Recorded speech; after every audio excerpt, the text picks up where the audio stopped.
Good afternoon, selamat petang, selamat sejahtera semua kehadiran yang sekalian yang saya hormati.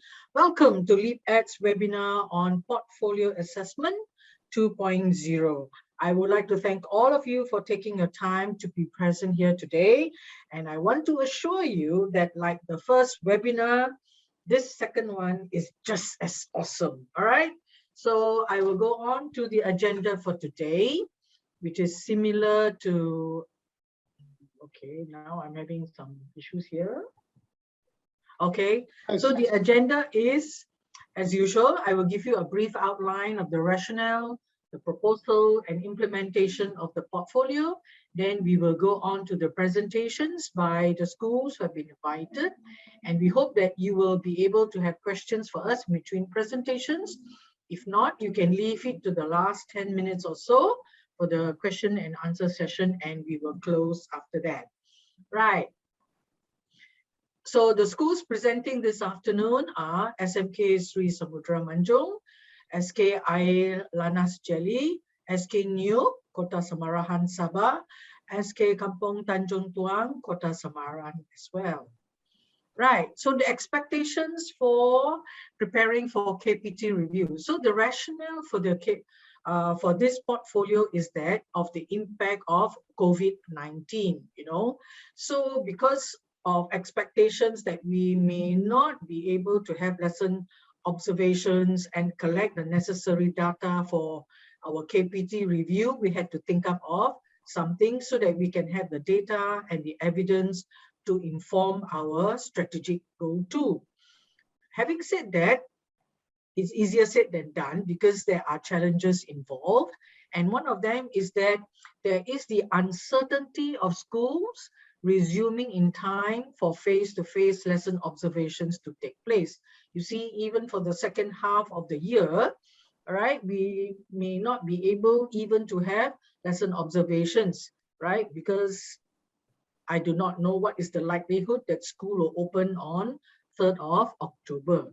And the second challenge is that the need to capture teaching and learning process for all students. So what plan did we have in mind? Right, so we need to have a mitigation plan. So we thought of using the teacher portfolio to capture learning, all right? Capture learning using various approaches, whether online, offline, offsite, or through modules. We can also do it synchronously or asynchronously. Synchronous classes meaning running in real time with students and instructors attending together from different locations. And asynchronous classes running on a more relaxed schedule with students accessing class materials during different hours and from different locations. And learning using a range of data points, WhatsApp, Telegram messages, videos demonstrating learning, and so on. Right. So how did the portfolio come about? Right. So an alternative option for LO1 data needed to be collected in time for the mid-year KPT review 2021. And we had to come up with a plan. So our TSP 1.0 lead, Brian, started the process of drawing up a contingency plan as early as March. And input and feedback was sought from LeapEd advisors and trust school, SLTs, and middle leaders. And as a result of the input and feedback, the online home-based teacher competencies guide was trialed in schools or used as a guide for schools to personalize. Right, so using the online home-based teacher competency guides, there were 3 suggestions for the schools. So the first one is the online learning walk by SLT and middle leaders, where the SLT and middle leaders would go into online classes to observe how the teachers are conducting their classes, and after that have reflective meetings with the teachers concerned.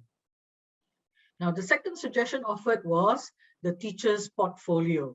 Teachers will prepare a portfolio of their online and home-based teaching and learning using the TSP teaching competencies.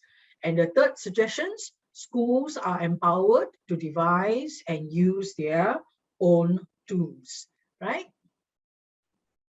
And the outcome was schools were presented with the 3 alternatives, and SMK Sri Samudra, SK Air Lanas Jelly, SK New, and SK Kampung Tanjung Tuang, Kota Semarahan were among the schools which opted to use the portfolio to assess their teachers for LO1 from May to June 2021. And that started the ball rolling. So now it gives me great pleasure, and this is the part that we are waiting for, the stars of our webinar, the school presentations by Pengetua of SMK Sri Samudra and the middle leaders of the schools involved.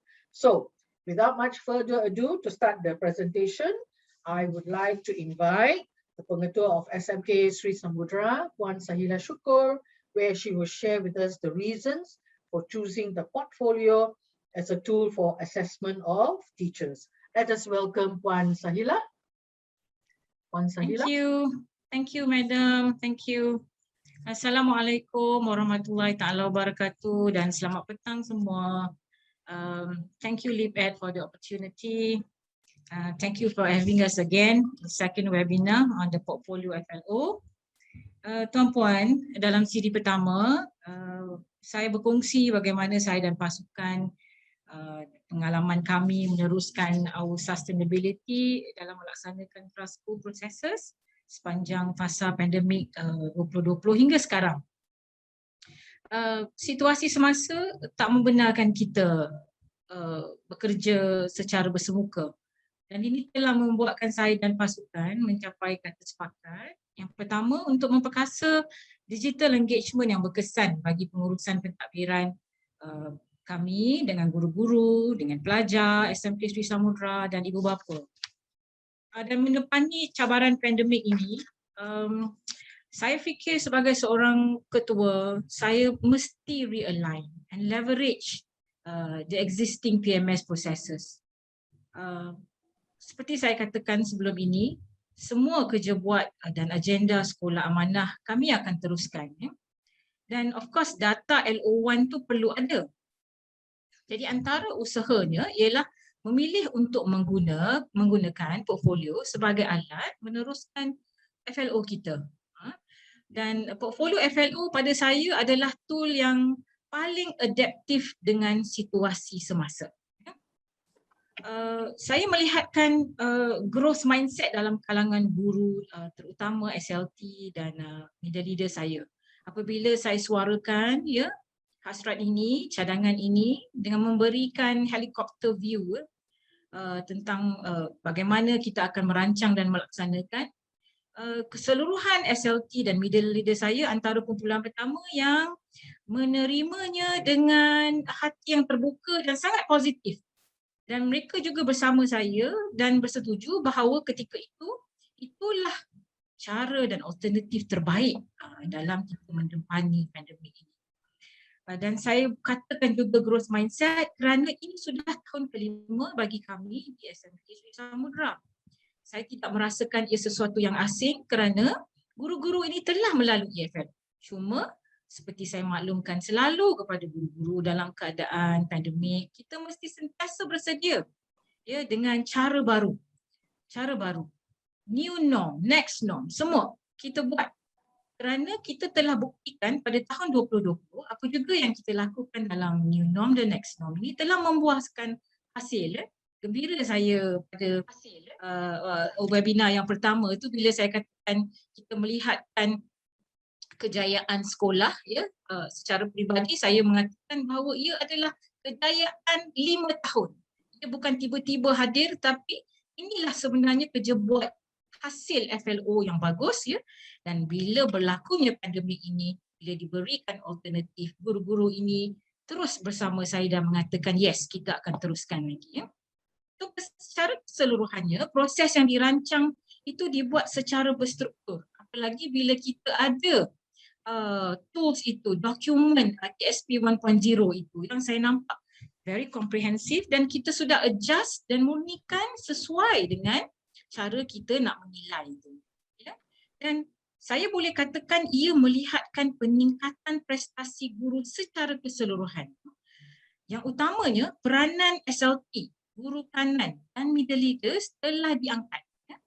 Dan semangat bekerja sebagai satu pasukan dapat dilihat dengan sangat jelas dan ketara. Ini kerana untuk nak capai hingga kita dapat data tu, kita duduk berbincang dan kita ada beberapa sesi coaching and mentoring untuk kita pastikan apabila melaksanakan itu, semua orang dapat menghayati betul-betul. Bila kita melakukannya itu supaya bila dapat data itu sahih dan ianya boleh menjadi evidence terbaik ya untuk mengangkat kerja buat guru.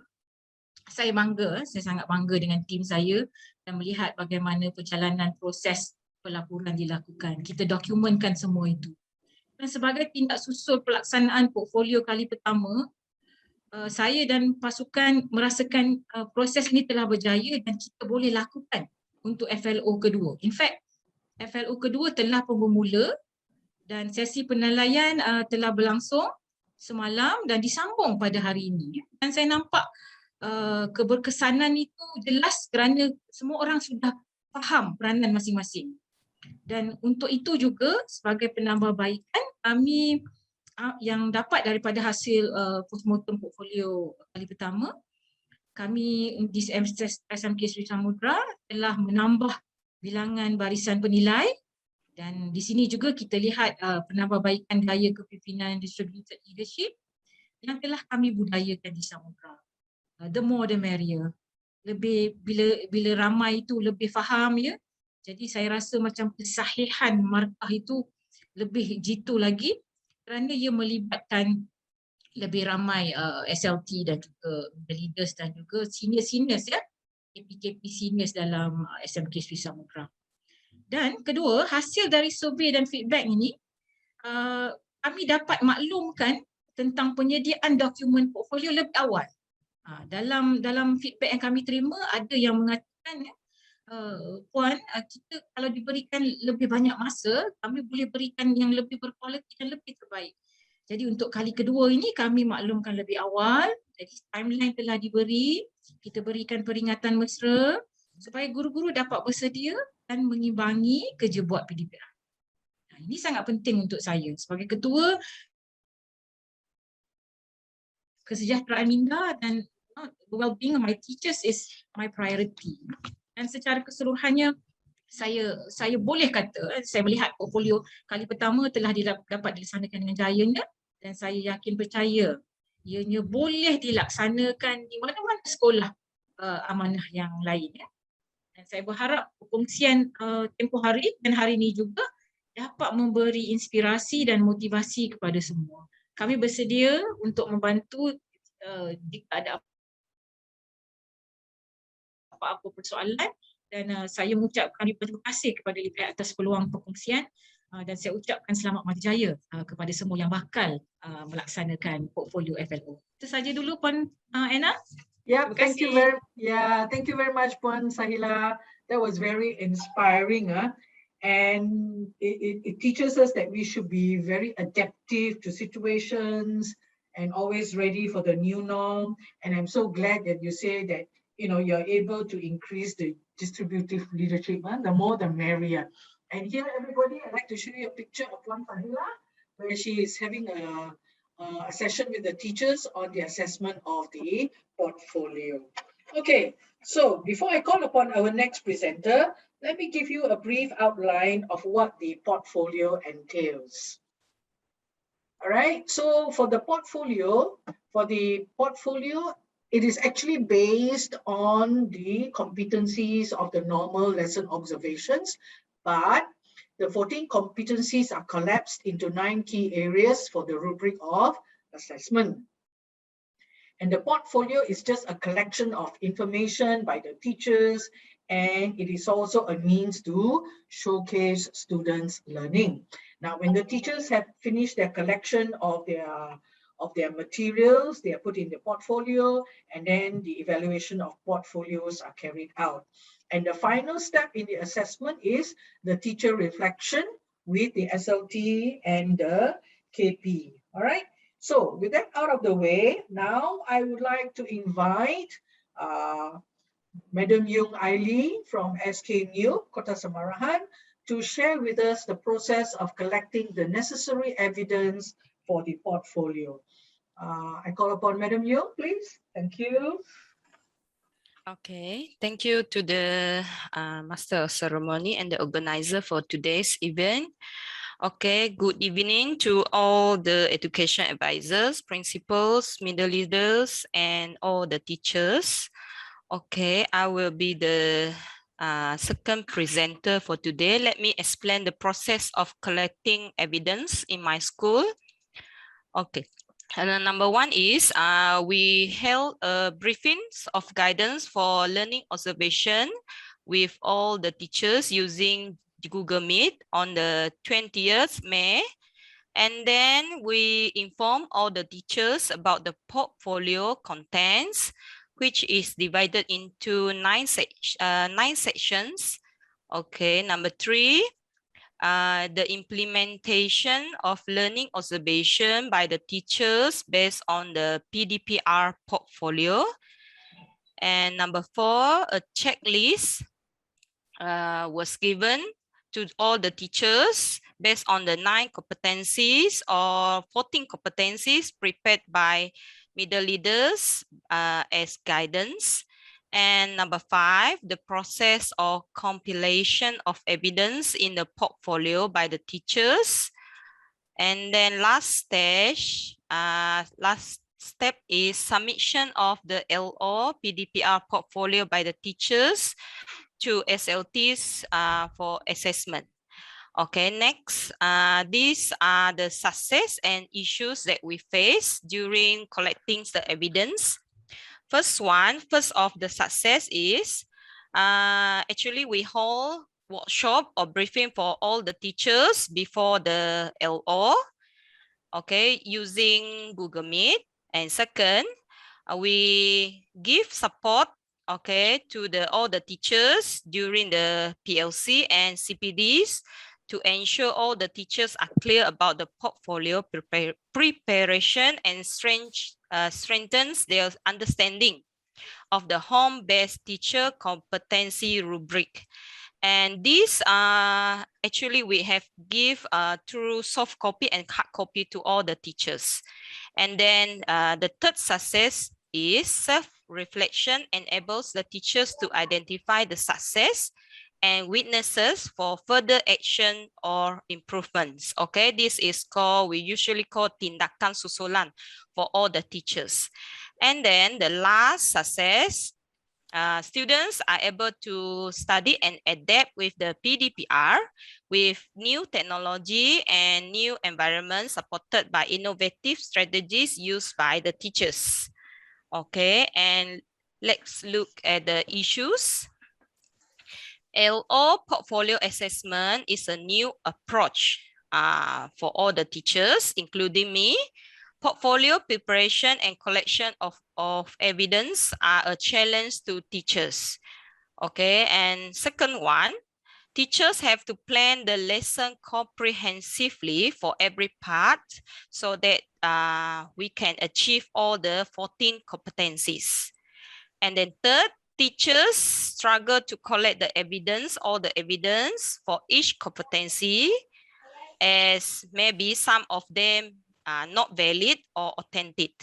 Okay, because we only do through online or offline kaedah lah, and then not face-to-face. And last one, as collaborative between students is a bit limited in PDPR, so teachers have to find innovative strategies to incorporate in their lesson, including evidence of collaboration. I think these are all the issues and success to most of our teachers. And then these are the evidence in our portfolio. You can see the first one is the divider. We have give them to all the teachers as guidance, the dividers, 10 dividers, including the first one, template, and the planning, LOSC, and the resources, presentation, and then assessment, and all the collaboration, reflections, okay? And the second one is the evidence collected by the teachers. Okay, this is also the evidence. Okay, next slides. Next slides, please. Okay, this is the LO assessment feedback by the middle leaders and teachers by our partners. We're using two.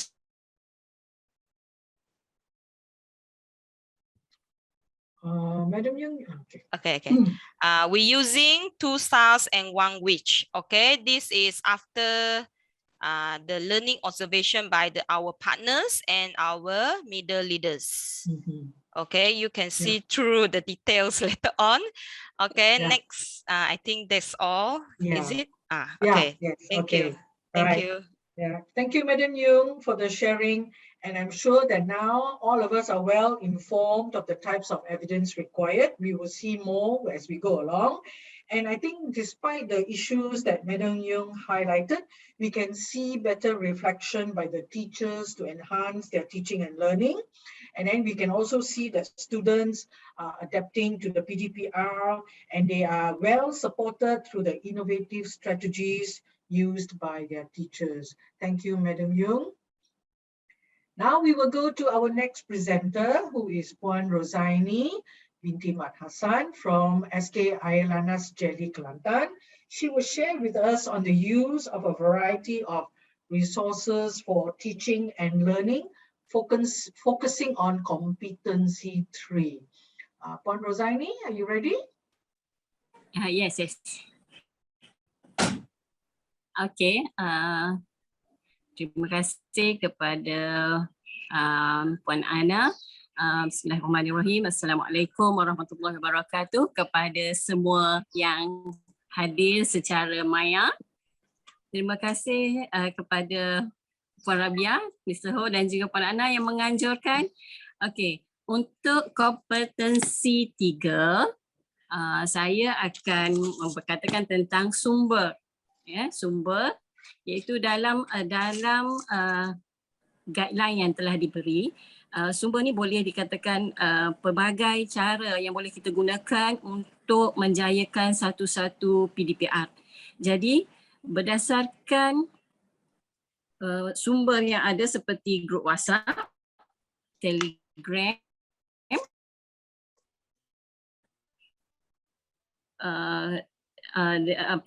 PowerPoint, menyediakan video PowerPoint, Google Meet dan juga pelbagai lah. Jadi berdasarkan apa yang kita dapat dari portfolio 1, ada pelbagai masalah, cabaran yang kita perlu hadapi dalam menjayakan PDPR supaya lebih berkesan. Antaranya ialah Puan Ana, boleh ke slide yang kedua? Sorry. Ini saya tak terangkan banyakkan embed dah tahu kan? Okay. Jadi masalah yang kami hadapi dalam PDPR di Ailanas Jeli ialah murid tidak mempunyai kemudahan telefon. Murid tidak mempunyai kemudahan telefon di mana seorang murid tu berkongsi dengan ahli keluarga yang lain. Jadi bila kita menggunakan secara online, mungkin tak dapat menepatilah dapat guna. Okey, macam saya dan juga cikgu-cikgu yang lain, kalau kita nak guna online Google Meet contohnya, kena set time dengan anak murid tu supaya mereka boleh masuk. Itulah baik, selain itu kebanyakan murid tidak mempunyai data yang cukup. Data yang cukup. Jadi kami terpaksa. How about going to the next speaker first before then we come back to her? So is Puan Widyawati ready? Yeah. Yeah. Okay. So we will wait for Puan Rosaini to be reconnected with us. So in the meantime, we will follow Puan Widyawati's presentation. She is going to talk on competency 5, which is on a positive learning environment. Okay. So Puan, teruskan. Ya.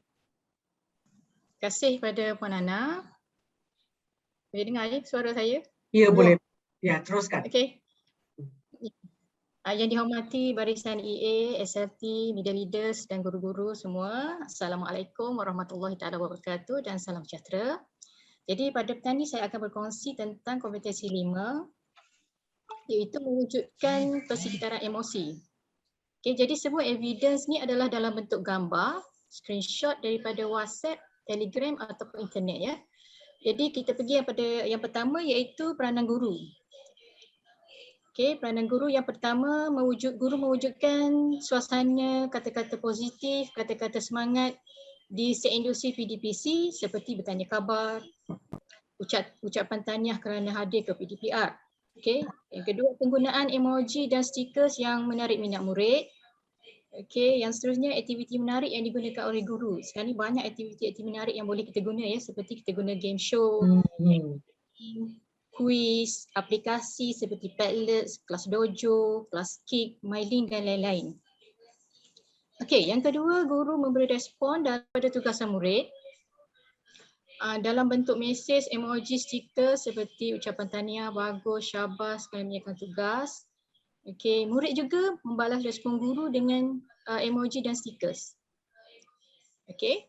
Yang ketiga, guru menetapkan peraturan seperti murid mesti hadir ke kelas pada setiap hari mengikut jadual. Okey, guru menerangkan cara-cara menjalankan tugasan dan tempoh tugasan mesti disiapkan. Okey, yang keempat, guru berjanji memberikan ganjaran dalam bentuk hadiah, sijil atau top up kepada murid yang menyiapkan tugasan atau yang hadir penuh. Okey, boleh juga kita selitkan sini gambar guru menyerahkan ganjaran kepada murid atau ibu bapa. Okey, yang kelima, guru menghubungi murid yang tidak hadir PDPR atau tidak menyiapkan tugas sama ada melalui WhatsApp, SMS atau menelpon sendiri kepada murid atau ibu bapa mereka. Boleh selitkan juga gambar guru berkunjung ke rumah murid tersebut untuk bertanya khabar. Okey, pada masa sekarang ni dalam SOP yang ketat lah ya. Okey, saya tambah satu lagi nombor 6 ya. Nombor 6 iaitu guru mewujudkan ruang perbualan dan pertanyaan di dalam grup WhatsApp, Telegram, mata pelajaran yang kita ajar untuk memudahkan murid bertanyakan soalan tanpa mengganggu sesi PDPR mata pelajaran lain. Okey, peranan murid pula. Yang pertama, penyerahan modul kepada murid dan pemulangan modul kepada murid dengan mematuhi SOP. Okey, boleh diselitkan di sini juga gambar pemulangan modul oleh murid dan jadual penyerahan dan pemulangan modul. Okey, yang kedua, murid menggunakan tips belajar daripada video yang dikongsi oleh guru. Okey, yang ketiga, murid prihatin atas bimbingan melalui perkongsian video daripada unit bimbingan dan kaunseling. Seperti di sekolah kami ni, program ni dinamakan program sebaran infografik. Okey, video ini dikongsi 15 minit sebelum bermula sesi PDPR. Okey, peranan ibu bapa pula. Yang pertama sekali, komunikasi antara ibu bapa dan guru.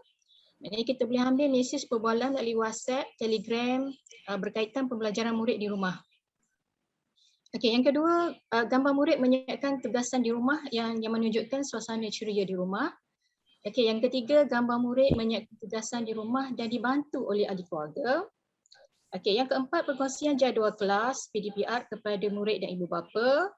Okey, tujuannya adalah untuk supaya murid dan ibu bapa ni lebih bersedia dengan masa PDPR.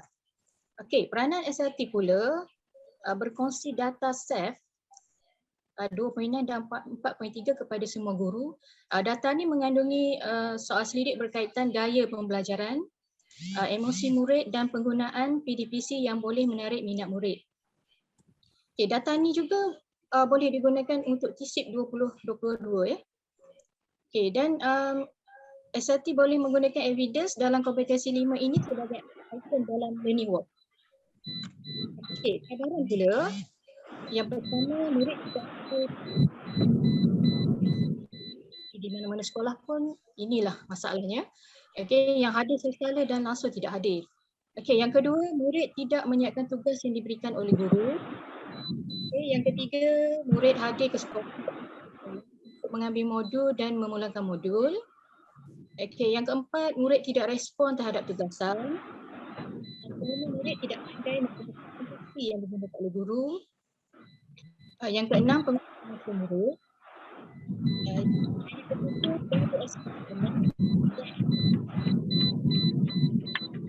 itulah bagi kami di daerah Jeli ni. Dan murid juga berkongsi peranti dengan adik-adik lain. Okey, penyelesaian peranan guru kepada murid. Yang pertama, memberi masa lebih kepada murid yang mempunyai capaian internet rendah untuk menyiapkan tugasan dan menghantarnya kepada guru. Okey, yang kedua, menghantar modul ke rumah murid yang tidak mengambilnya dengan mematuhi SOP. Jadi ini adalah satu jalan terakhirlah jika gagal untuk menghubungi murid ini. Yang ketiga, guru membimbing murid untuk menggunakan aplikasi. Okey, yang keempat, memberi ganjaran atau hadiah kepada murid yang menyiapkan tugasan, murid aktif ataupun yang hadir penuh. Okey, yang kelima, guru mengingatkan murid supaya hadir ke kelas sehari sebelum kelas bermula. Jadi guru boleh buat satu promosi untuk menarik murid hadir seperti melalui mesej, WhatsApp, poster, video promo ataupun iklan. Okey, peranan guru kepada kaunselor, bekerjasama dengan kaunselor dan berkunjung ke rumah yang murid tidak hadir langsung ke kelas PDPR. Seperti yang saya beritahu tadi, ini adalah langkah terakhirlah jika gagal menghubungi murid dan ibu bapa murid tersebut. Okey, dan terakhir peranan peranan guru kepada ibu bapa bekerjasama dengan guru tentang pengurusan masa murid. Maksudnya menyusun jadual supaya anak-anak mereka boleh hadir tepat pada masanya. Okey, saya rasa itu sahaja perkongsian untuk hari ini. Mengalu-alukan sebarang komen dan cadangan. Okey, itu saja. Puan Ana, serah kepada Puan Ana. Terima kasih. Okey, terima kasih Puan Widiawati atas perkongsian idea-idea tu, dan saya harap yang para hadirin ni boleh mencungkil idea-idea daripada kongsian Puan tadi. Okey, terima kasih. Di sini ada apa-apa soalan tak daripada para hadirin? Kalau ada, sila mengemukakan soalan anda dalam chat box dan mungkin Encik Ho akan beritahu kita semua, ya. Alright, okay, so we go to the next slide. Ini adalah contoh evidence yang boleh dikutip untuk kompetensi 5, ya, boleh beri hadiah, menggunakan emoji ataupun mencetak sijil-sijil yang berkenaan. Okay. Terima kasih Puan Widiawati. Sekarang kita menjemput Puan Intan untuk berkongsi bersama tentang proses, ya, proses penilaian portfolio dan sesi diskusi dengan KP SLT dengan KPs. Puan Intan dijemput. Terima kasih Puan Lena. Selamat petang kepada rakan-rakan EA, SLT dan ML serta rakan-rakan guru sekalian. Okey, saya ingin berkongsi sedikit pengalaman peribadi saya semasa sesi penilaian folio GSP 1.0. Selepas pengumpulan evidence folio selesai, seperti yang rakan-rakan tadi ceritakan, folio tersebut di sini akan diserahkan kepada SLT. Semasa proses penilaian, baru folio itu akan diambil semula, dan proses penilaian ini saya pecahkan kepada beberapa bahagian. Okey, bahagian pertama, bila penilaian ini dilaksanakan. So, penilaian di SMK Samudra dilaksanakan secara berjadual dan terancang. Jadual ini disediakan oleh pihak SLT dan dengan bantuan guru kanan, dan biasanya tempoh penilaian ini mengambil masa lebih kurang 30 minit hingga 1 jam, bergantung pada keadaan. Kemudian, siapa yang menilai? Okay. Secara kebetulan di SMK Samudra ni, penilai saya ketika itu ialah pihak SLT sendiri. PK pentadbiran saya bersama PK Koko saya. Namun hakikatnya di SMK SS, pihak yang menilai sebenarnya terdiri daripada SLT, GK, KP dan tahun ini kita libatkan ML untuk menilai. Apakah yang dinilai dan bagaimana penilaian ini dilaksanakan? Para penilai akan meneliti evidence yang disediakan dalam folio yang telah disediakan. Folio ini menjadi bukti utama bagaimana seorang guru mengaplikasikan kompetensi yang sesuai semasa melaksanakan PDPR. Penilaian dilaksanakan bukan suka-suka tapi berdasarkan rubrik-rubrik yang telah disediakan oleh pihak embed. Di SMK Sisambra ini saya sangat beruntung kerana rubrik-rubrik itu diberi dan dikongsikan bersama semua guru. Jadi rubrik itu bukanlah satu perkara rahsia. Penilai akan merujuk semua 14 kompetensi evidence dan evidence yang disediakan, dan pada pendapat saya, penilai folio mestilah seorang yang sangat mahir dengan 14 kompetensi ini. Semasa folio saya dinilai, saya sangat berpuas hati kerana penilai saya telah merujuk folio yang saya sediakan. Di samping itu, saya juga telah diberi peluang untuk membentangkan apa yang telah saya laksanakan semasa PDPR dan PDPC. Masa folio TSP 1.0 ada beberapa minggu PDPC dapat dilaksanakan. So adalah evidence PDPR dan PDPC.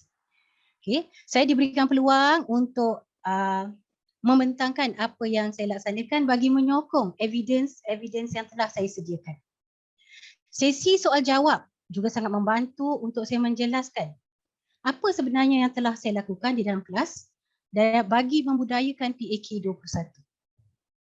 Satu perkara yang paling saya suka berkaitan dengan sesi penilaian ini ialah adanya perbincangan dua hala dapat dilakukan. Pihak penilai dan saya ataupun guru yang dinilai dapat memberi maklum balas. Ada ketikanya evidence yang kita sediakan tidak dapat menggambarkan sepenuhnya kompetensi yang ingin kita sampaikan. Tidak seperti FLO. Kalau FLO, segala aksi kita dalam kelas akan menjadi evidence real time kita pada penilai. Tapi folio tak mampu kita jadikan begitu. Oleh itu, dengan adanya perbincangan ini, kami guru yang menyediakan folio dapat menjelaskan bagaimana kompetensi itu dilaksanakan di dalam kelas. Oleh itu, penilai tidak bergantung kepada evidence yang dipersembahkan semata-mata. Satu lagi refleksi positif yang dapat saya kongsikan semasa penilaian portfolio ini ialah seperti yang rakan kita tadi telah kongsikan, adanya 2 stars 1 wish oleh pihak penilai. Sebagaimana FLO biasa, semasa penilaian folio ini, guru diberi peluang untuk menilai diri sendiri, menyatakan kepuasan dan kelemahan yang guru itu sendiri rasakan. Adanya self-assessment dalam diri guru ini sebenarnya dapat memberi peluang kepada guru itu sendiri membuat penilaian kendiri.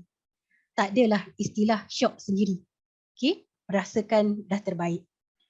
Pihak penilai juga akan berkongsi 2 stars 1 wish, di mana pandangan dan cadangan pihak penilai biasanya dapat menambah baik PDP guru tersebut.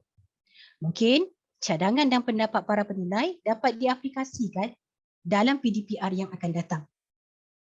Secara kesimpulannya, walaupun FLO digantikan dengan folio kerana pandemik dan kerana PDPR, sesi penilaian bersama penilai dan yang dinilai pada pendapat saya mesti dilaksanakan. Ini kerana hanya dengan cara ini, maklum balas dua hala dapat dikongsi dan pandangan serta pendapat penilai yang lebih mahir dengan kompetensi akan dapat membimbing guru yang dinilai untuk menambah baik PDPR guru itu. Saya serahkan kembali pada Puan Ena. Terima kasih Puan Ena. Itu sahaja perkongsian saya pada hari ini.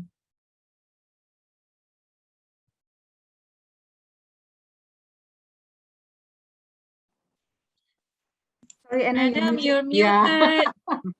Terima kasih Puan Intan, perkongsian yang hebat. Ya, terima kasih. So this is a picture of Puan Intan going through the process of assessment. All right. She is being assessed by Puan Nolida PKP and PK Hand. So she's showing her evidence and so on. So before I move on, I think we have a question. Yes, Anne, would you like to respond to that question? Okay, sure. Yeah, thank you. Right. So question dekat sini is from Cikgu Zabeda, ya. So it's asking the question, for the LO portfolio, do we have to focus on the rubric for collecting the evidence, or do we just focus on fulfilling the competencies? Actually, the competencies are linked to the rubric, which is the grading system. Yeah. So for this particular guidance that we had given, these guidelines that we've given for portfolio, we actually revamped our rubric to make sure that there is enough elements for us to collect from a home-based learning as well as online learning. So we did adjust the rubric so that it can be more current with the needs of the school. So my take on this is that you can be using the teacher competencies to create a rubric so that it will be helpful. And I think that, Anna, you've got a few more slides that will explain those things as well. Yes, yeah. Okay. Yeah. Okay. Is that all, Anne? Okay. Thank you very much. We have got Puan Rosaini back, so we will get her back on to share with us her,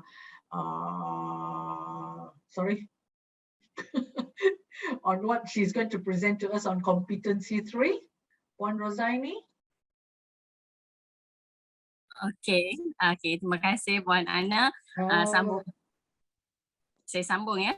Ya, Puan sambung. Inilah antara masalah yang kita hadapi. Kadang-kadang betul Puan, ya. Macam cikgu. Yes. Ya, ini contoh yang paling elok. Ya, jadi terpaksalah. Baik, kita pergi kepada cabaran yang kita teruskan tadi, iaitu cabaran yang seterusnya. Ibu bapa yang bekerja tadi menyebabkan murid tiada bimbingan. Jadi bila kita gunakan aplikasi yang murid tak pernah guna, jadi dia tak tahu nak menggunakan aplikasi tersebut dengan betul. Itu yang menyebabkan kadang-kadang dia tak ada minat untuk menyertai PDPR tersebut. Baik, jadi sebagai langkahnya kita bekalkan juga modul lah. Okey. Jadi bila kita tengok kepada masalah cabaran-cabaran ini, antara intervensi yang kita lakukan ialah menyalurkan maklumat yang tepat tentang bantuan yang disediakan pihak kerajaan. Jadi kita salur ini untuk portfolio 2 ni kita dah nampak sebab portfolio 1 murid tak dapat sertai. Bila portfolio 2 ni, bila kita nak buat portfolio 2, ada beberapa sebilangan besar murid yang berjaya mendapatkan telefon percuma yang diberikan oleh pihak kerajaan melalui jaringan prihatin. Jadi kita dah nampak sedikit hasilnya. Okey, itu untuk dari bahagian telefon. Tentang data pula, guru-guru memberi ganjaran dalam bentuk top up. Ya, dalam bentuk top up supaya murid dapat menambah data. Jadi sekurang-kurangnya dia ada data untuk menyertai PDPR. Walaupun secara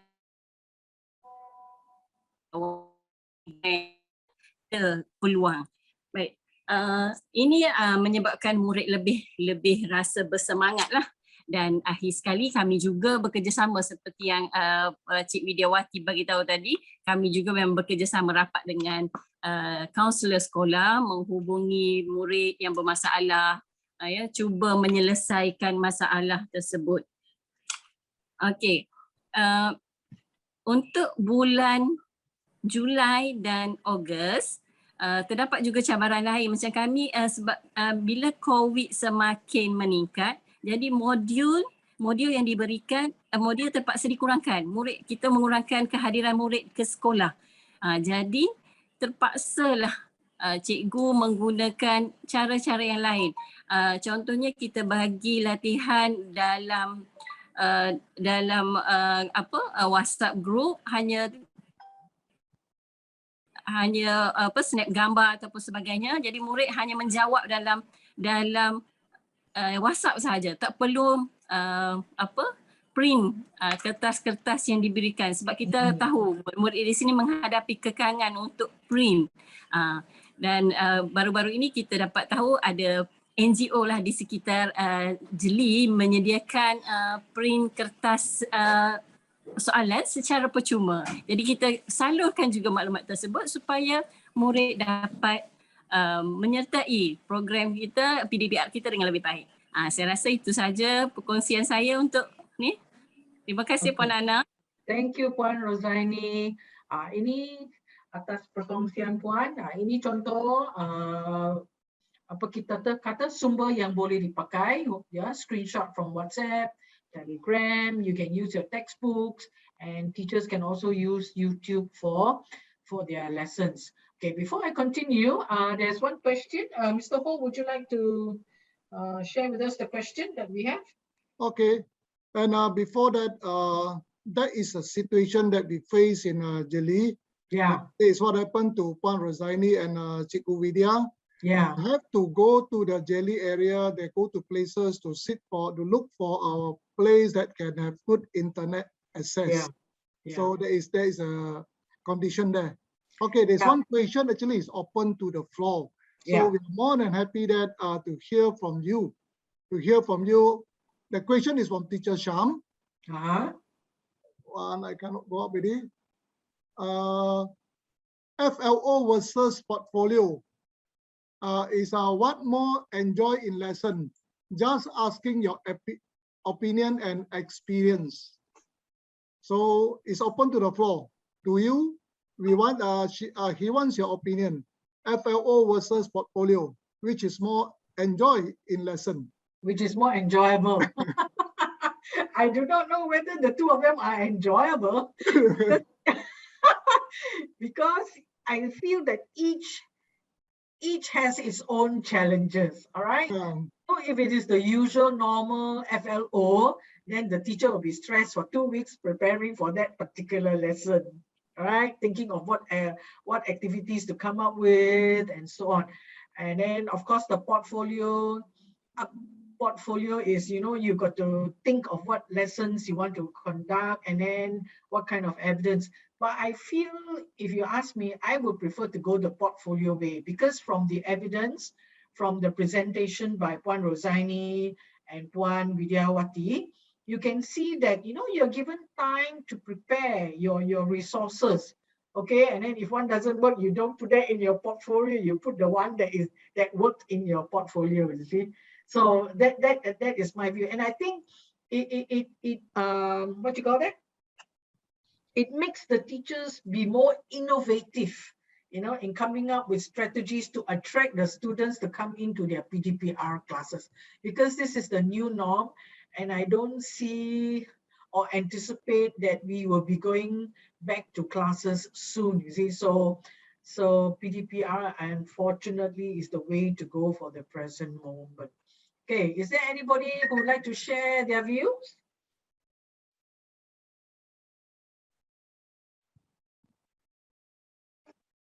Anybody?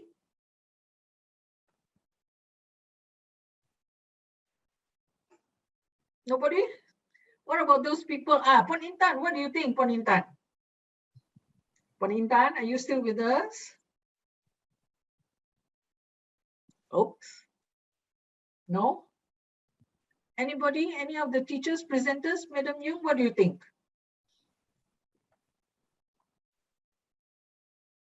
Or keeping quiet? I'm afraid Cikgu Sham, that is the only response that you're going to get. So we will proceed with what we have for this afternoon's agenda. Now, following that, and after Puan Intan's presentation on assessment, I will go to, all right, that was presented by Puan Intan already. So that is the photograph of Puan Intan. Okay, so now I will go into, no, before that, let me see whether I got the right thing. Yeah, okay. So now I will go to proceed to PMS scoring, all right? So the first thing we got to know is that the 14 competencies are collapsed into 9 key focus areas. So on this slide, you can see that the nine key focus areas are there. Number 1 is on planning. Number 2, LO and SC. Number 3, resources. 4 and 5 collapse into 1, yeah, learning environment. 6, 7, 8, assessment and feedback. 9 and 10, collaborative learning. 11 and 12, thinking skills and questioning. 13 is differentiation, and the 14th one is teachers' reflection. So these are the 9 key focus areas where teachers have to collect their evidence, right? Okay. Right, then this is the rubric, the assessment form. It is similar to our normal lesson observation form where we have the competency involved and the rubric there, and then the assessor will write the evidence notes and the score. All right, nothing different there in assessment. It's just that you have the portfolio with you together with the teacher to be assessed in front of you, and there's a discussion going on regarding that. All right, so that is the if you remember the picture I showed you of Puan Intan, all right, being assessed by the 2 SLT. Right, and then this is the rubric for scoring, the 5 levels, yeah, starting, developing, establishing, enhancing, and no, this is extending and enhancing. Okay, so I just thought of it in response to Cikgu Sham's question just now. You see, if you are doing a portfolio, you are able to improve on your collection of evidence. So the chances of you in achieving a 4 or a 5 is very high, right? So, but you have to plan your lessons well and to be able to carry it out well. So that is the rubric for the scoring. Next, now we will go to the score. All right, so this is the score sheet. So you have all the 14 competencies here, all right, and then the portfolio areas 1 to 9 here, all right, and then in the portfolio scoring you will find that 4 and 5 collapse into 1. So if you give the score of 3 for competency 5, for PMS scoring it will also be 3 for competency 4. Okay, so the same procedure happens for competency 6, 7, and 8. So if you give the portfolio scoring of 3 for 6, 7, and 8, then in your PMS teacher spreadsheet, you will give the same score of 3 for 6, 3 for competency 6, 3 competency 7, and 3 for competency 8. And the process repeats itself for competency 9 and 10, right? And for competency 11 and 12, the thinking skills and questioning. So if you feel in your portfolio scoring, the teacher deserves a 3, then for competency 11 is a 3, competency 12 it's a 3. Okay, and then we have the usual sign off. The teachers will sign in the teacher signature column, and the assessors will sign under the assessors column. Okay, so before we proceed, any questions here regarding the scoring of the competencies?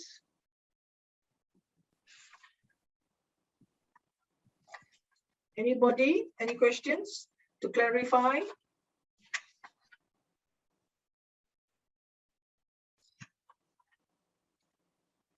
No? All right.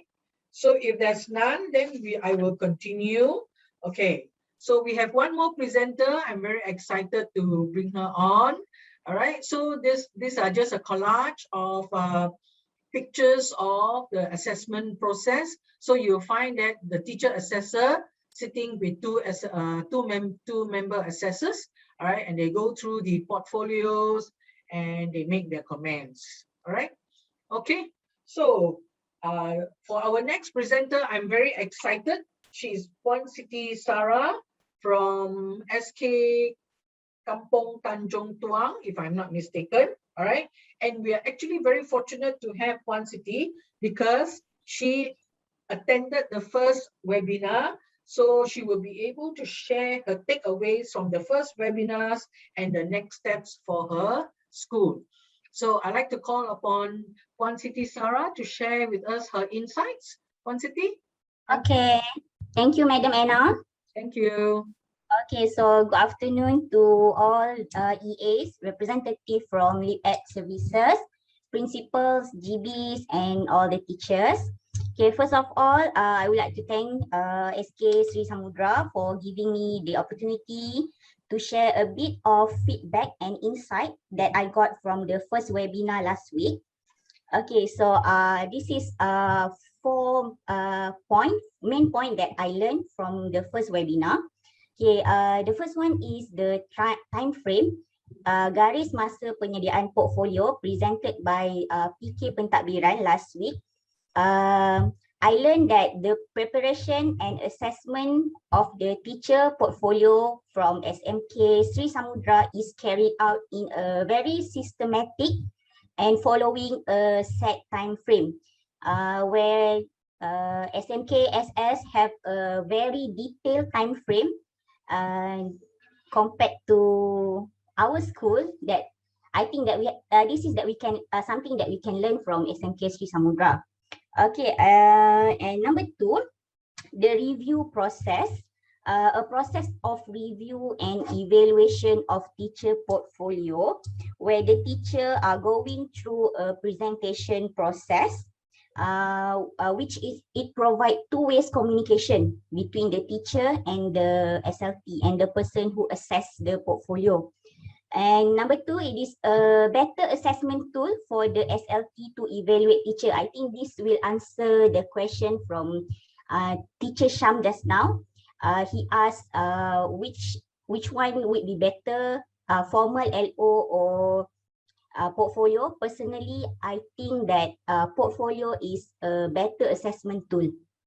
Okay, and number three, I also learned about the advantages of the portfolio.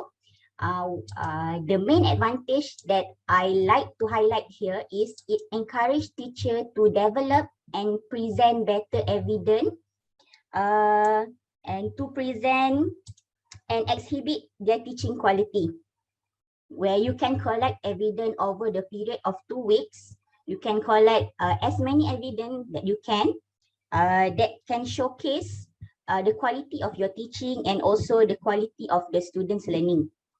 And number four, the self-reflection part, where it gives them the chance to think about why they do certain thing in class, why do you do the certain activities in your class, and to consider what worked and what didn't. You can do trial and error before you submit the portfolio.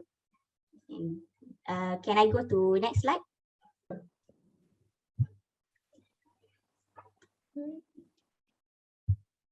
Okay, this is our next step. The next step that we plan for SK Kampung Tanjung Tuang. The first one is sharing, share best practice and learning that I acquired from the webinar number 1. It has been shared with our teachers during our PLC last week, where I focus on key point and highlights from the first webinar, the advantages, the review process, the timeline and everything.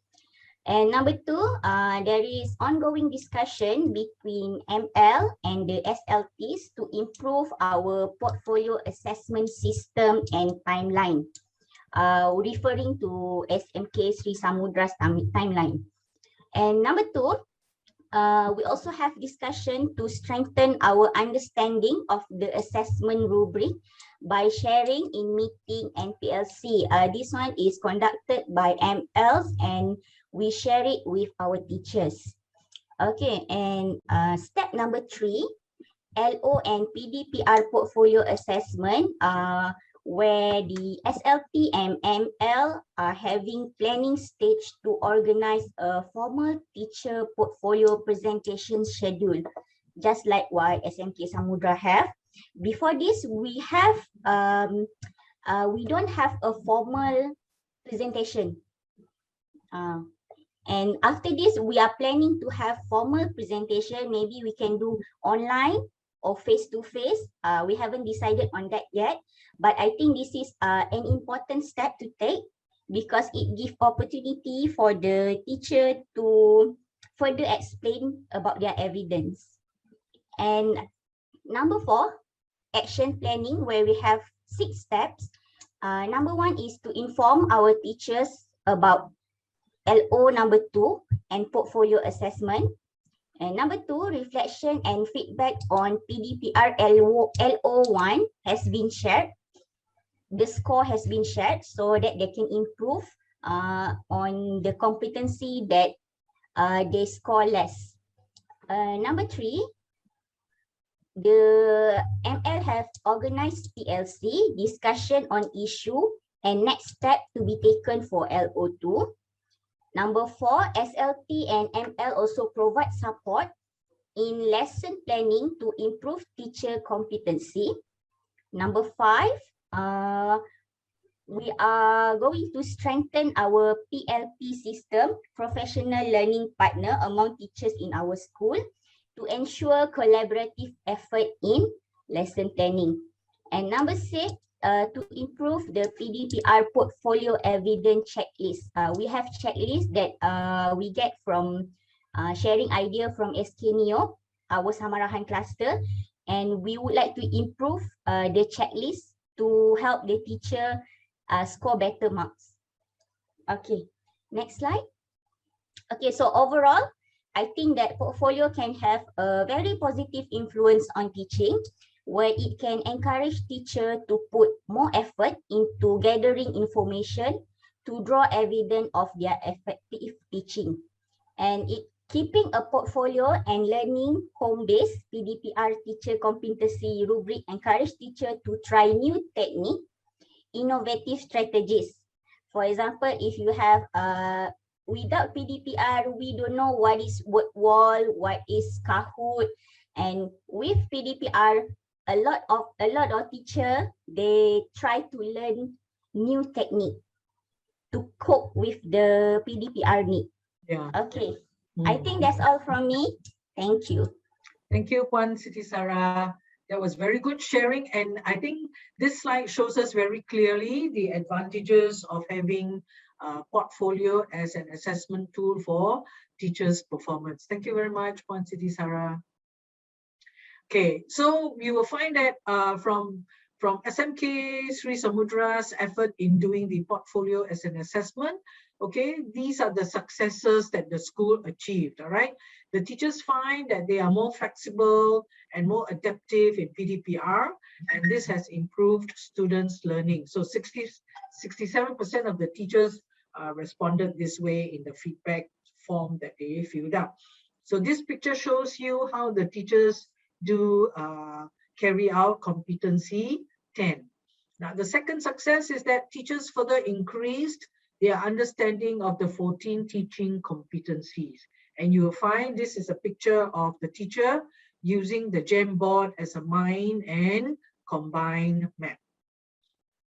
And evidence from portfolio can be used to achieve indicators in SG2, in particular 2.5 and 2.6. So this Google form is very good, right, for subject teachers to assess, to do AFL, to sort of like get students to reflect on their learning and their outcome and the strategies that they implement to improve themselves.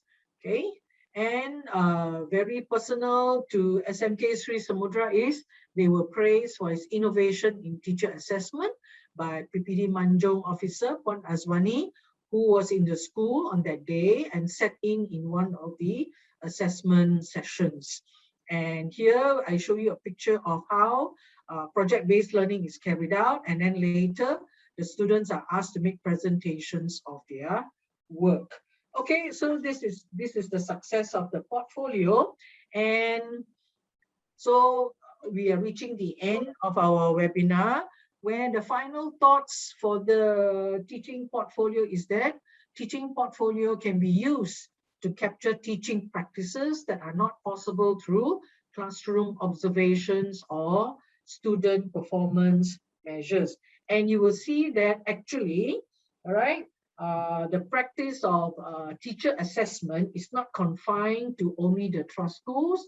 It is also a component in the education blueprint and also in the SK PMG2, which is standard 4, which is all about teaching and learning. So you will find that from all the indicators in standard 4, what is to be assessed is also in our teachers' portfolio.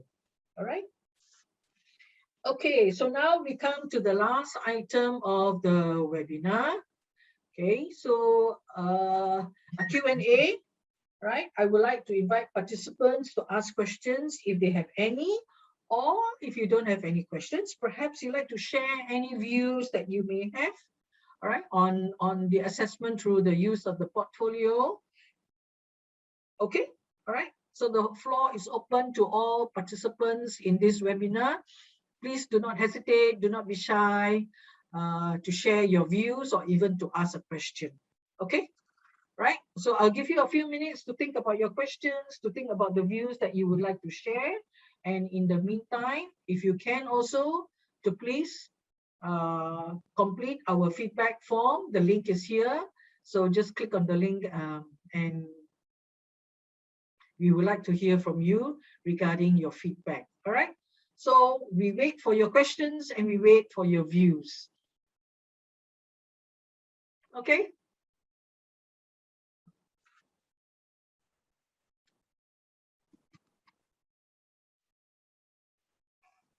For your information, and you can find the link in the chat box. The chat box there. Just click on the link for the feedback form.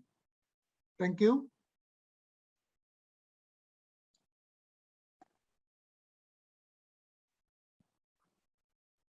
Are there any questions in the chat box, Hope? No. No? No. I think they are busy. Click on the feedback form now. Feedback form. Okay, we'll just wait a minute or two for any questions.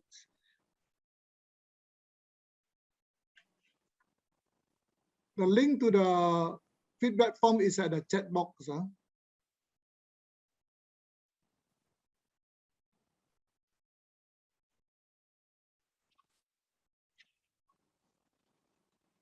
There is one question. Yeah. Do you think you will keep this method even when we return to face-to-face? That is a very interesting question. I think it will depend on the SLTs, the PGBs and SLTs of the schools, whether they like to keep the portfolio assessment or go back to the formal lesson observations. Yeah. Anybody have their own view on this? Whether we will keep the portfolio assessment when things go back to normal? Anybody? Is Puan Sahila still here? Puan Sahila, what do you think? Yes, I'm still here. What do you think, Puan? Sorry, I got to pick you. It's okay. It's okay. We've got a survey ready, and we're gonna execute it as soon as we finish the whole thing. I get this positive vibe that the teachers would love to have it again. Yeah, because it's. I agree with one of the participants just now. It's less intimidating, you know. Yeah. And I think it's only fair, you know, if you want to elevate their motivation and to also to recognize and to encourage and give feedback and support to improve instructional practices. Because when you have documents, we are talking about satu fasa masa, you know, ada timeline dan sebagainya. So guru-guru ini mengumpulkan evidences, you know. Kalau kita FLO biasa ini sekali tu saja. It's either you excel or you fail. Kalau hari tu you tengah bersedih hati kucing you demam, mungkin you masa FLO you akan a bit down, you know, for example. Tapi untuk documents ni you susun satu demi satu. Dan sebagai seorang pengetua, saya ingin menyarankan kepada sahabat-sahabat PGB yang lain, you know, bila kita berikan arahan dan sebagainya, gunakan frasa-frasa yang memberi motivation kepada guru. Gunakan perkataan macam let's move forward, let's uplift, let's elevate, let's go another level, you know. Mereka rasa that we are forging ahead and moving ahead, you know. After all, it's for them. Kita nak recognize PDPR mereka. Kita nak mereka berkembang with all this growth mindset, and at the end of the day it will benefit our students. Akhirnya keberhasilan murid itu yang kita mahu. Jadi kita mesti fokus, dan sebagai pengetua saya ingatkan penilai-penilai, bila kita menilai guru ini, kita cari markah dan mata untuk meningkatkan mereka. Jangan ada niat untuk menjatuhkan atau nak fail. Sama macam kita marking kertas peperiksaan pelajar, adakah kita mark untuk fail pelajar? Tidak kan? Kita mark untuk mencari di mana kita nak cari point. Jadi bila sesi perbincangan tu ada, bila kita buat dengan cara FLO, folio, kita dapat berbincang. Di situ saya boleh straightforward bagi pujian dan penghargaan jika saya perlu. Begitu juga dengan SLT. Saya kata, if you need to praise them, masa ni you bagi terus. Jadi mereka akan lebih bersemangat. Itulah pandangan saya, Madam. Okay, anybody else to share their views? Hello, Assalamualaikum everybody. This is from SK Sri Bayu, Puan Azura. Hi Puan, how are you? Hi, fine, thank you. Yeah, nice to hear you. Sebenarnya kita orang baru nak perform assessment portfolio ni next week. Yeah, we are going to start next week for our first time around. But then feedback daripada guru-guru sekarang ni pun dah sangat cantik dah. They have very positive feedback now, even though they are still doing their portfolio to present. But then macam baru ni kita buat mesyuarat bersama penilai, kita buat mesyuarat bersama taklimat bersama penilai. Di situ juga telah diingatkan supaya kita tengok the positive side of the teachers. We look at for the positive side because all these actually are the reflection of what they are doing in school. Right? So reflection ini actually is helping themselves. And also it helps the school to improve the school. Jadi pada saya, when dalam taklimat itu kita dapat positive feedback because they can see that daripada situ dalam interview yang akan dijalankan, kita akan lihat bagaimana daripada sharing ini pun saya dah nampak bagaimana guru-guru dia boleh memberi refleksi tentang pengajaran dan pembelajarannya dengan baik. Sebab ini adalah kerja buat mereka. So sama seperti yang Puan Syahila cakap tadi, memang di sinilah time dia kita nak praise them. Kita memang kena praise them for their effort because daripada portfolio yang telah dihantar, we can see their effort in there. So all these things sebenarnya adalah positive vibes for the teachers. So it's very good. Dan portfolio ni sebenarnya apabila kita buat portfolio ni, dia menjadi evidence yang sangat kukuh. Ya. Selain kalau kita nak buat pemantauan PDPR hanya melalui RPS, CIDS dan sebagainya, it's not fair to the teachers. But then through this portfolio they can explain themselves. Kan? So when they can explain and they can express their reflection in their teaching and learning, so pada saya this is where we can see the strength that are in them. Jadi saya sangat bersetuju sangatlah dengan portfolio ni sebab sebenarnya ini adalah memberi ruang dan peluang kepada guru-guru ya untuk sama-sama sharing opinion in what they have done during their class. Okay, itu saja. Thank you very much, Puan Azura. Thank you. Congrats to SMK Sri Samudra. Congrats. And for all the presenters today. Thank you, Puan. Anna, there's one question. Okay, yes, proceed, please. Okay, this question is from Sheila and is addressed to the ML and the SLT. What evidence and data are most useful to you from the teacher portfolio in planning the PLC and in strengthening the PLP? I repeat, what evidence and data were most useful to you from the teacher portfolio in planning PLC and in strengthening the PLP? So we are more than happy if ML or SLT would like to respond.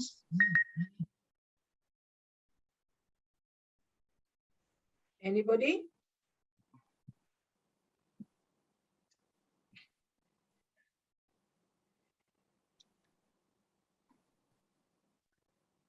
Any SLT would like to respond, please? Yeah.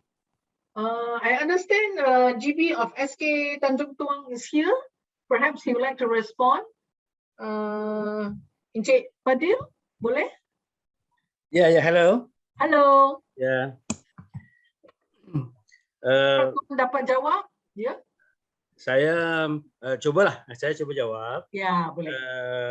Tapi mungkin tak tepat, nak minta maaf lah. Tak apa. Kita sini berkongsi idea. Tiada yang salah. Pada saya, kesemua data yang ada tu, semua data tu memang perlu. Sebab dari data itulah kita boleh merancang apa yang sepatutnya pelajar kita perolehi, apa yang kurang, apa yang dia perlukan. Dari data-data itulah yang kita dapat untuk membantu mereka. Jadi kalau pada saya, data yang kita lihat adalah data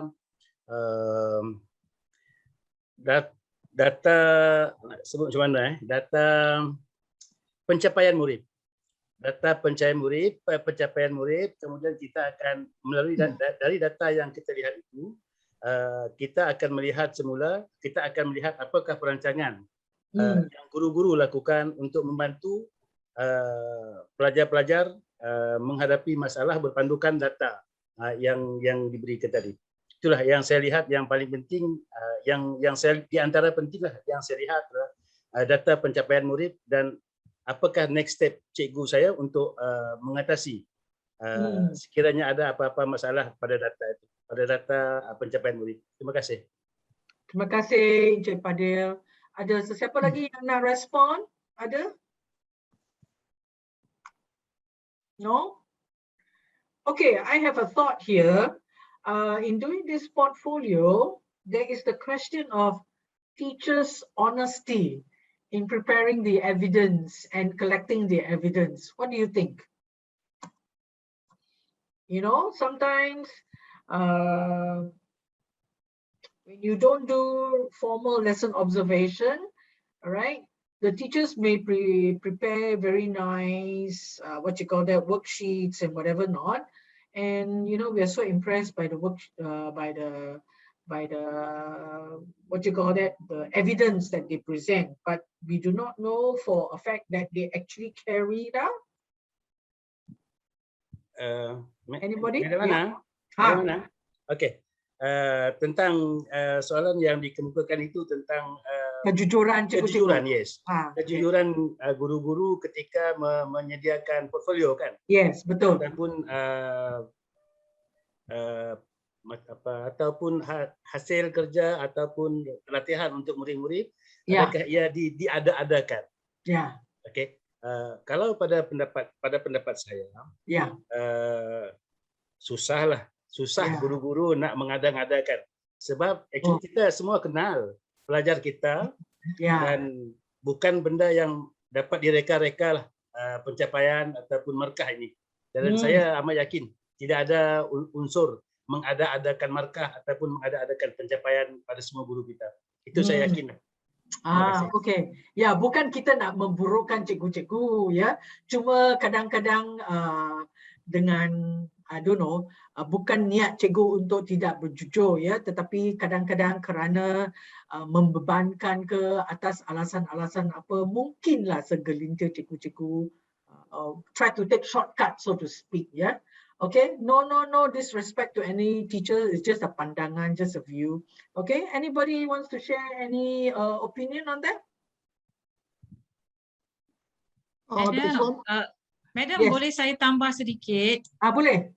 Tentang topik yang sama tadi tu. Ya. Saya fikir kan, bila kita decide untuk terima ini sebagai salah satu cara penilaian kita, cara pertama yang kita mesti ada dalam diri seorang pentadbir ialah janganlah berfikiran negatif. Kalau kita nak, macam saya kata tadi, kalau kita buat ini untuk failkan orang, then it defeat the purpose. Yes, okay, that's right. Sebenarnya bukan senang nak membohong. Bila you tak buat and you have to terangkan dan buat pelaporan, dia sangat sukar. Dan kita adalah manusia biasa. Dan kita boleh tahu kalau orang ni tak buat dan dia ada-adakan. Saya fikir beginilah ya, kita mesti bersihkan cara fikir kita. Kalau kita nak bersama-sama ke hadapan, kita bawa betul-betul. I always say this to myself. We only rise by uplifting others, no? Yes. Kita mesti bawa mereka bersama-sama. Lepas tu saya kata bila kita nak bagi, kita tak perlu sorok-sorok. Kita tunjukkan kita punya borang itu. Apakah rubrik-rubrik yang ada. Kita nak mereka bekerja dengan panduan. Dalam keadaan pandemik, saya sangat memikirkan tentang mental health guru-guru saya. Kita beri bimbingan, kita berikan borang, mereka nampak apa yang mereka perlu buat. Dan hasilnya, kalau mereka ini guru sebenar kan, mereka tak akan gembira lah menipu dengan evidence. Saya tak rasa begitu. Dan PDPR ini akan berlangsung dalam masa kita tak tahu sampai bila. Dan bagaimana mereka nak menipu lama-lama sangat. Selepas ini kita ada FLO lagi. Kan? Jadi sangat penting tu untuk kita berfikiran positif dulu untuk perkara ini. Puan. Betul. It's Terima just kasih, a thought. Terima kasih. Saya setuju tu. Hello, Anna. Yes. There's one more questions. Okay.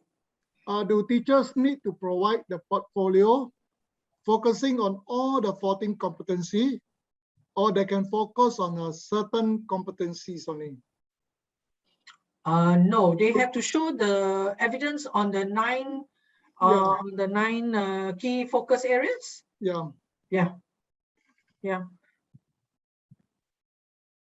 So they do have to, you see, like for example, 4 and 5, competency 4 and 5. All right, if you want to show evidence of the physical learning environment, I think it's quite difficult to do that.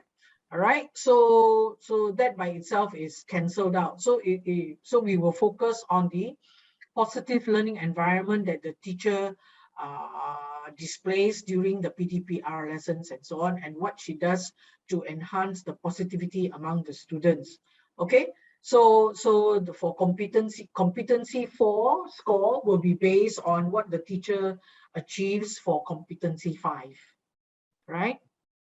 And then if you look at competency 6, 7, and 8, they are all 6 is on feedback, 7 and 8 is on AFL. So we can also see that teachers need to do AFL, and then we can see maybe from the WhatsApp messaging and Telegram messaging, we can see that the teachers give feedback or the students give feedback, and how the teachers, through the use of Google Form, assess their students' learning.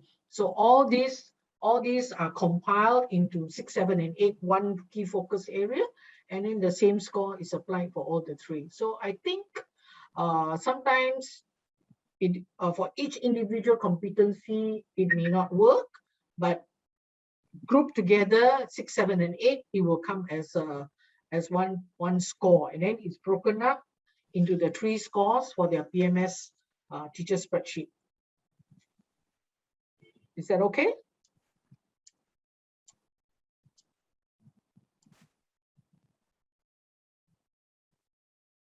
All right. So are there any more questions? So far, no. Okay. So how about we wait, just say maybe 10 seconds for a final question. Anybody? Final question?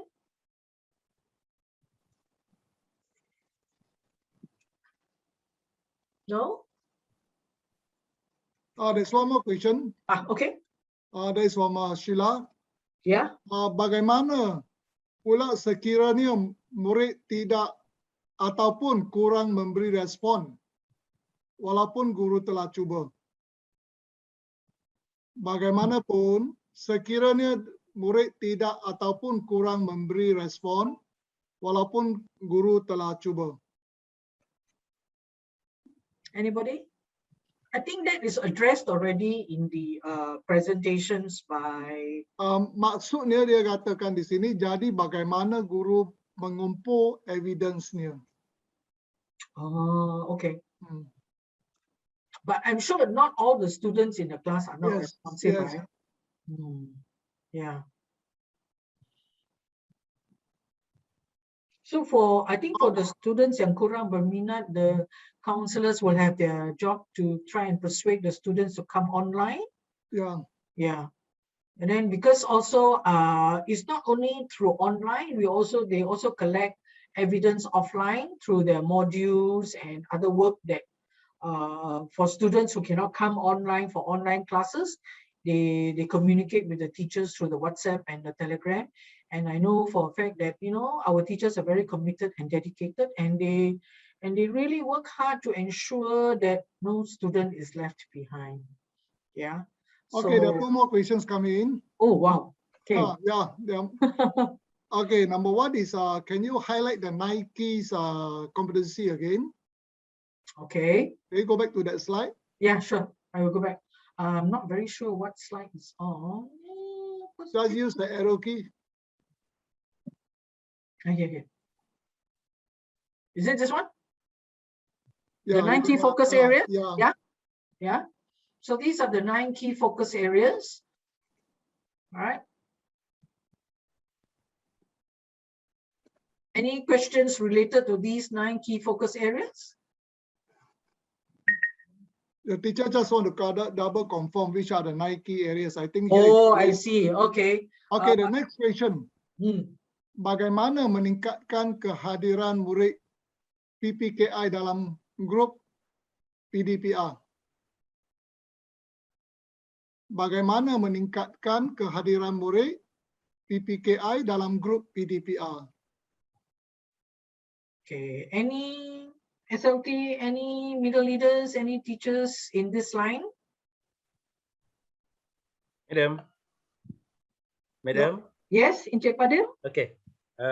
Kalau pada saya lah, sebenarnya memang berbeza, tapi pada saya tak banyak sangat lah bezanya bagaimana meningkatkan kehadiran murid PPKI ataupun murid perdana dalam PDPR ataupun dalam yang real time.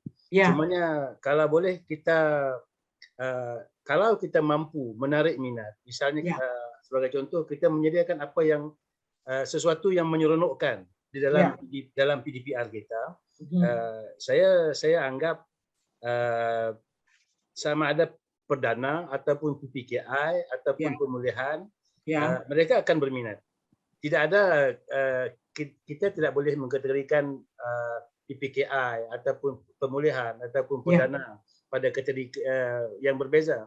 Sebab kalaulah sesuatu yang kita buat itu menarik minat, sama kita tengok kepada kartun lah, kartun di TV, mengapa ramai budak suka tengok kartun? Sebab menarik kan? Jadi samalah dengan PPKI ke ataupun murid perdana, kalau apa yang kita persembahkan itu menarik, saya yakin kehadiran akan meningkat. Terima kasih. Ya, terima kasih Encik Padil atas perkongsian. Any more questions? One last question? Anybody?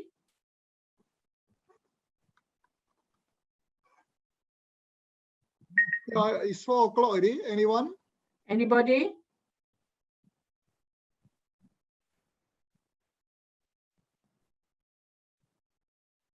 Okay.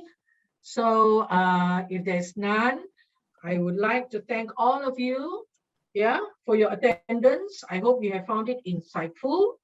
You have found ideas for your own schools to implement. And I would also like to take this opportunity to thank all the presenters, Pengetua SMK, Sri Samudra, Puan Sahila, Madam Yung Aileen, Puan Rosaini, Puan Widyawati, Puan Intan, Puan Siti Sarah, and not forgetting my colleagues. You are awesome. Thank you. It's been so good working with all of you to make this webinar such a great success. And in the meantime, I hope all of you have completed the feedback form. So we hope to see the responses, and then from there we should be able to improve our sessions. And I hope to see all of you again in another webinar. Thank you. Take care and stay safe.